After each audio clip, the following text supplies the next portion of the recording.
bothered me about this whole situation is Kat can't keep still. And like, so as soon as he told her this, which he shouldn't have been told, Jacob shouldn't be telling her anything. Okay. But because he told her this, and Dana slash Leslie was having dinner with Eva, and they kissed and made up. She looks at Leslie Dana and says, "You're cooked. Chick, hold your mule." Beyond the Gates. I felt like this week was dragged on too. So Jacob, let's start there. Jacob was able to find evidence about a scratch on the helmet, and the level of the scratch was on the same side of the helmet that they have. So now they have to do some FBI analysis and whatnot. If they prove it to be true, then they'll have Leslie slash Dana. Hold your mule. Like, stop all the foolery. Be patient in the process. That's what Jacob was telling her. Do you want us to do this fast and then we get to court and they dismiss all this evidence, or you want to take our time and this can last in court and it can be prove her guilty? Like, chill out. And then she reluctantly, Eva's working for Ted, remember? And for those of you, I've been telling you, I don't know what Ted did. He's a plastic surgeon, has a whole practice. So he gets Eva. Eva's really intimidated. She ends up confiding in Nicole about this. And Nicole said, "You were good at what you do, but I think what it is, you're afraid to branch out and do something new, and you're worried about your insecurities. But if I saw something in you and he saw something in you, obviously you can do this job."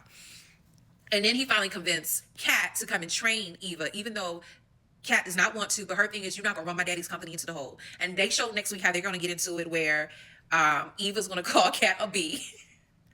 And then Kat's like, "I wear it well." Those two. And then y'all are sisters. And y'all are not that far apart in age. That's the crazy part. So then going back to Dana slash Leslie and Eva, basically she apologizes in a way to Eva. And Eva said, "Let's be honest. Not only did you make me part of your evil plan, you kicked me out. Not once, but twice. And you're mad that you're lonely." And I'm glad she called her out for that. She's like, you don't understand. And yada, yada, yada, yada, yada. Then you have, Smitty.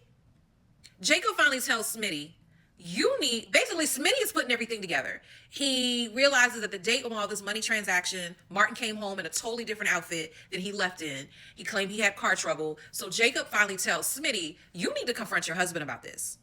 Like, you need to find out what's going on."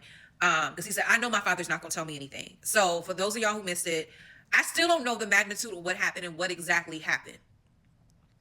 Somebody already loaded me on TikTok, which I did not appreciate that. Whoever did that, I'm not going to say your name, but you know who you are. The guy who was confronting Martin is the same guy. He had reconstructive surgery, so he doesn't look like himself. He said, "My brother." He is that guy. So basically, Martin tells him to meet him in the poker room that Joey owns, and he's going to meet him there. But then Bill finally convinces. Martin is so arrogant. Like, I feel like Martin's going to do something to jeopardize his family and his life, despite him saying that he's trying to protect his family and his life. He's so arrogant. He's so hothead that, dude, sit down somewhere and let these professionals handle it. I know what they're doing is illegal, but you don't need to know everything. You don't. So remember, I told you that he goes to confront Bill, and then when he walks in the room, you have Chief Hawthorne, which is Jacob's dad, Detective Malone, his dad. Kind of find out his dad doesn't know about this. That's nothing that's going to blow up Nicole's world. But Nicole doesn't know about the situation, his mother, but Ted knew all this time. Bill is a part of it somehow. And then you have the dad, which his wife came home and said, "I think something's wrong," but he doesn't tell her. And they tell him to get out. Ted takes them like, "No, we got this. We'll handle it." And Joey Armstrong was there too. I forgot to miss that part. So at the casino, they finally convince They finally convince Martin to leave. Bill confronts the blackmailer. Then when he's sitting there in the casino counting the money, what idiot? If somebody gives me money and it's illegal, I'm taking that money and I'm running out the door. He's sitting there counting the money. And then the black guy, which I don't know his name, and when I go to post this, I will put his real name. The black guy who works for Joey comes in with a gun and aims it at the guy. And the sad part is he really does not want to work for Joey anymore. And keep in mind, the black guy who works for Joey is Dr. McBride's best friend. They actually grew up together. And he was the one who got Dr. McBride hooked up with Joey to the point that he had this debt. And at one time he got a guilty conscience about it. And he was trying to get Dr. McBride to stop coming to gamble, but he didn't. And Joey was like, "What are you doing?" And he's like, I'm not. And you see him next week. They show next week that Dr. McBride and Vanessa, I don't know what they were confronting him about, but he admits to them, "I'm scared of Joey." So I think fast forward my prediction with them, they're going to find a way to take Joey down. They're going to find a way to take Joey down. The three of them. Which I don't know how that's going to work because he's in cahoots with the police.